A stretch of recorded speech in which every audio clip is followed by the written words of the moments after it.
Hello and welcome to the Sound on Sound Recording and Mixing Podcast channel. I am Eddie Bazil.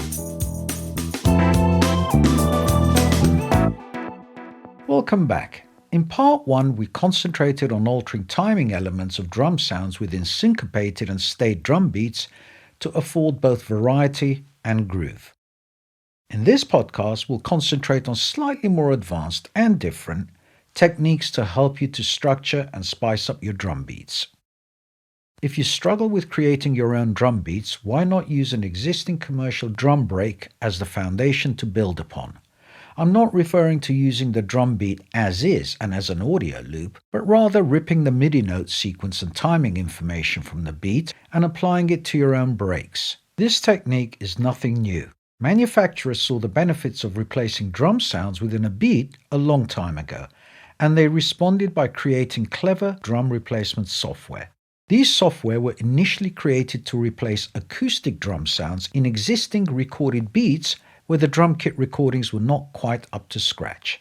The big players were Wave Machine Labs, who gave us the wonderful Drumagog, and Slate Digital, who dropped the mighty trigger finger on us. However, nowadays lots of software and hardware developers have jumped on the drum replacement bandwagon and are offering all manner of very cool beat ripping and editing software. But there are other options available and within your door that are equally powerful and detailed as standalone drum replacement software. In the first example, I'm going to rip the drum elements and timing information from a commercial track, Timbaland's Icebox, and replace the sounds with my own selection of drum sounds, and then apply the timing information to try to mimic the original track's nod. The software of choice is Cubase, but most DAWs will also house these features. Here is the short segment of the track that I'm going to use.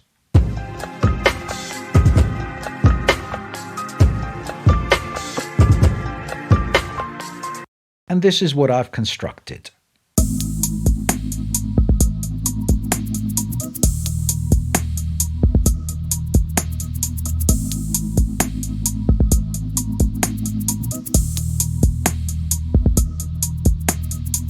The first step is to isolate a 4 or 8 bar pattern that loops nicely. This allows the ripping and editing processes to be easier to manage, particularly when it comes to ripping and storing the timing information to be used later as a quantized template.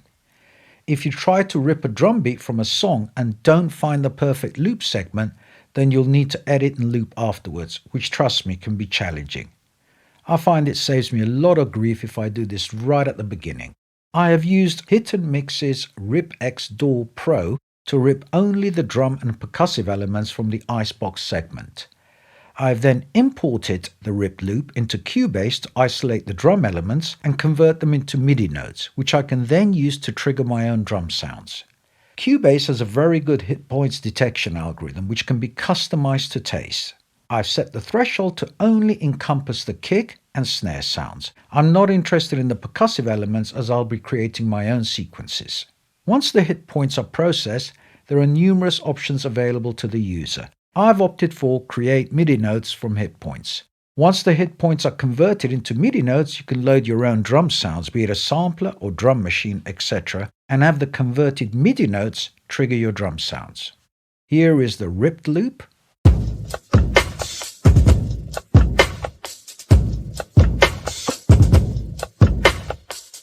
And the replaced drum sound sequence.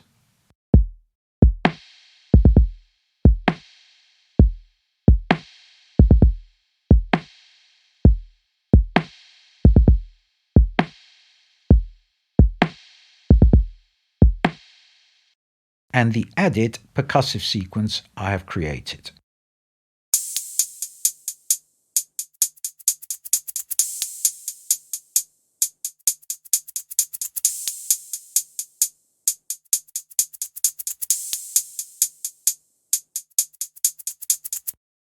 I've used Native Instruments Machine 2 and customized the drum kit to my taste, and I've added a couple of percussive sequences to spice up the drum beat, again using Machine 2. I've also thrown in a looped sample from the Cubase library browser and used Wave's Ovox vocoder and edited the sample to afford some variety.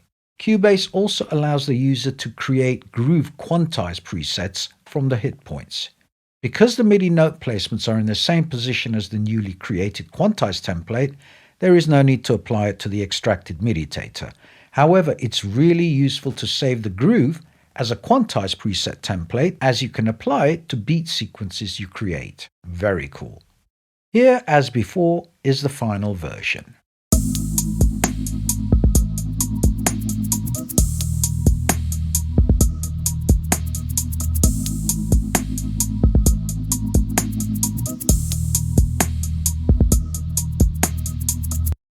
In the next example, I'm going to use a selection of simple loops generated as sequences in Native Instruments Machine 2. I'm then going to overlay these sequences with my own kick and snare, which I've custom designed using Cubase's Groove Agent. I find using existing commercial loops or sequences a great way to build beats, as the grooves have already been created and you can overlay your own drum sounds over them. The trick is not to use the entire sequence as your own, but rather to select the elements you like and structure a new beat around them. It's even better if you use a pre-made drum loop, build your beat on top, and then ditch the original loop. This helps to exact kick and snare note placements on the existing beat, which will already afford a nice groove that you can take advantage of. Although the advice "keep it simple" is a good one, I don't believe you should feel restricted in your beat designs. I have often created multiple percussive loops and then stacked them on top of each other to create one overall homogeneous funky loop.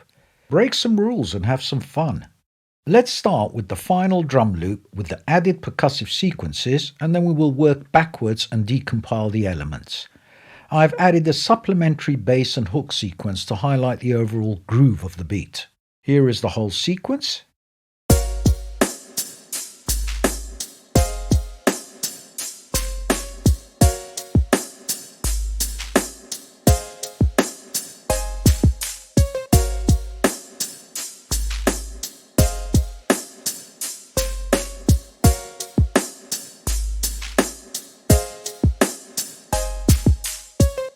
And here is the drum beat.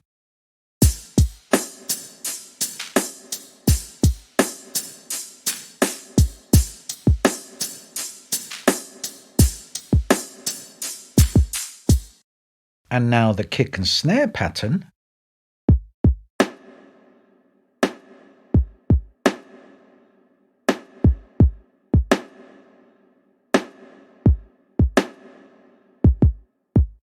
And finally, the percussive patterns.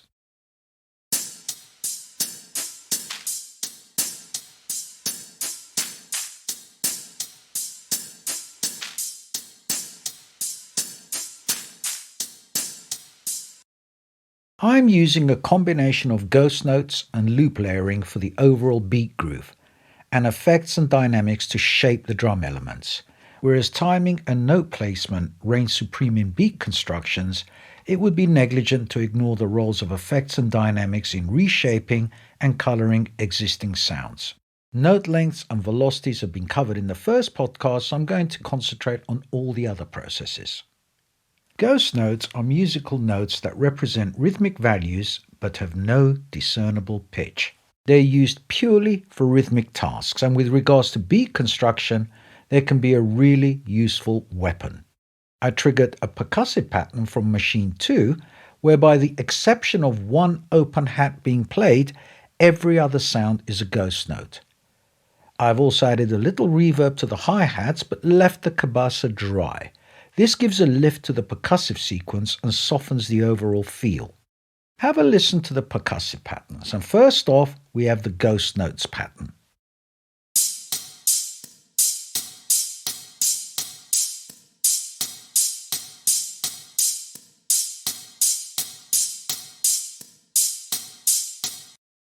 And now the cabasa pattern.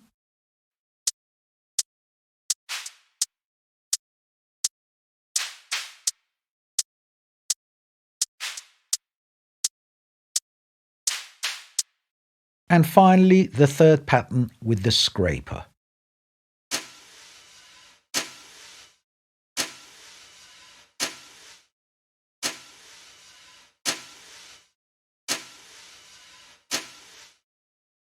The kick and snare is where most of the action takes place, not so much for the pattern, it's a pretty straightforward beat, bar the odd offbeat kick, but for the shaping and texturing of the drum sounds. I filtered the kick heavily and reshaped it using one of the supplied envelopes. By reducing the sustain and boosting the decay of the amplitude envelope, I can tighten the kick drum's duration and highlight the attack transients. I've done this so as to allow the sub bass, shaped and triggered by Rob Papen's mighty sub boom bass, to bounce beneath the beat without the kick drowning it in low frequency mayhem. The snare has also been reshaped, and I've added a low pass filter with some resonance and used the filter envelope to shape the snare to the whack. I've then added copious amounts of reverb to the snare to give it that 90s texture we have all come to love and hate equally. If I could have added a mullet hairstyle and glitter spandex to the snare, I would have. The bass is there simply to give some weight to the low end of the beat, and the keyboard sequence is there purely for context. Once again, here is the complete sequence.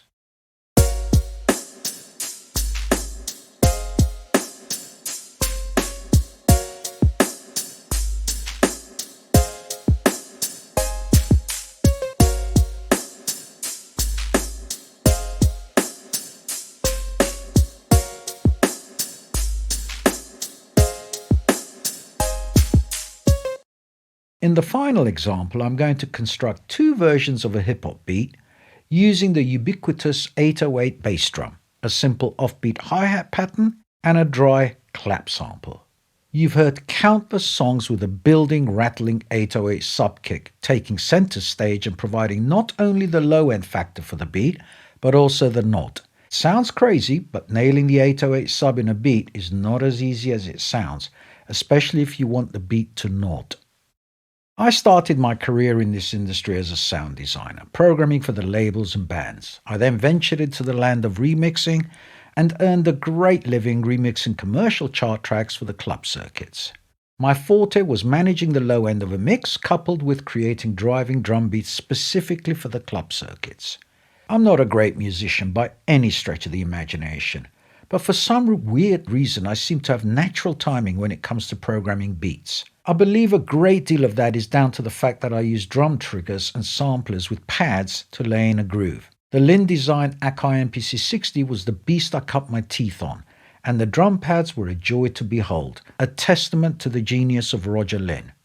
At some point in my MPC journey, I decided to test the timing of the MPC60's pad triggers, and found that by the time I hit a pad, coupled with the time it took for the pad contact to run through its travel, a tiny amount of latency was introduced. This accounted for the timing, as we called it, of the Lin designed pads.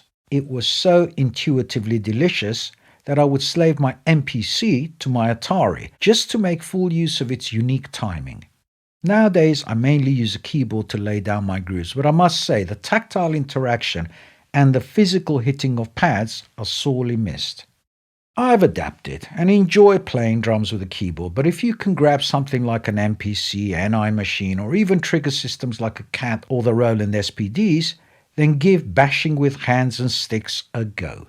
The time it takes to deliver a stick hit or pad slam can go a long way in introducing unique timing elements for your own beats. Okay, let's start by auditioning the beat sequence.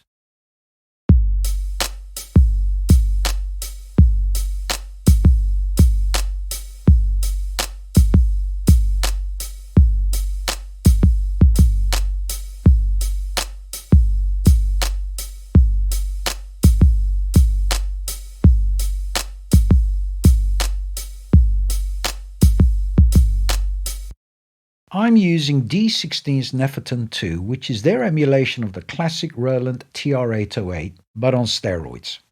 It is here where I have shaped the bass drum. I've timed the decay of the tonal bass drum to fill the gaps between the measures, but not to hang over any notes. I've set the tone control to 0, as I didn't want a bright, clicky attack.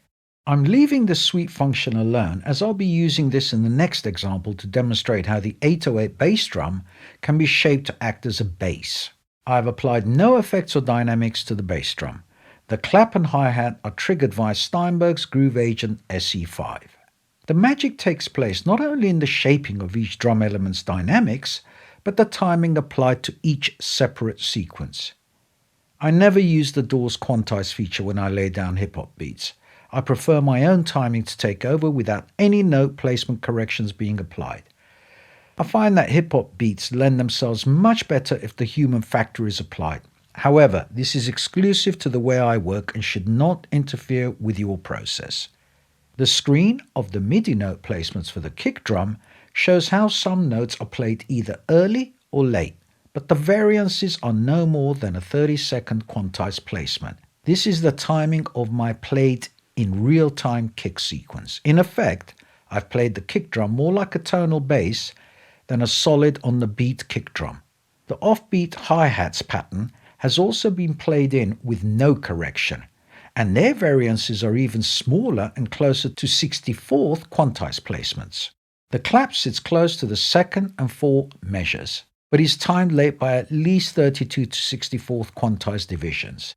The random early-late note placements make for a more fluent and dynamic sequence, but feel free to quantize to taste. Just make sure you don't end up with a rigid, syncopated drum pattern. And to end it all, I have added some pitch sweep changes to the bass kick drum sequence to make it sound more like a bass pattern than a kick pattern. And I've also added extra decay to one note to extend its pitched value and a short decay on another to remove the boomy bass effect and make it sound like a short thud. Have a listen to how the pitched and envelope-shaped bass drum completely changes the character of the beat.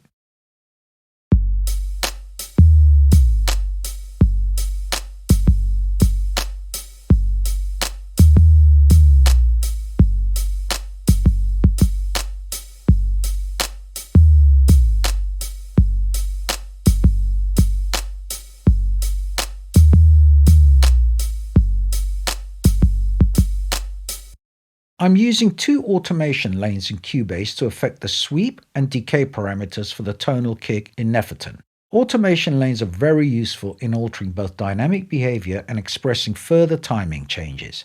You need to make sure that the pitch changes are musical and not random. After all, the 808 bass kick is predominantly a sine wave, which means it has a root pitch. That means it can be tuned to the key and scale of the song the beat sits in. In this example, there is no song, but I've made sure to affect pitch changes that sound musical. Altering note decay values goes a long way in shaping the overall drum beat to sound more dynamic and affords further timing changes, as covered in the previous podcast. These changes have given another slant to the existing drum beat, making it sound more musical thanks to the pitched bass drum, and with even more nod than the previous example.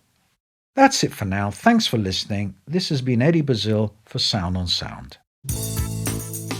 Thank you for listening, and be sure to check out the show notes page for this episode, where you'll find further information along with web links and details of all the other episodes. And just before you go, let me point you to the soundonsound.com/podcasts website page, where you can explore what's playing on our other channels.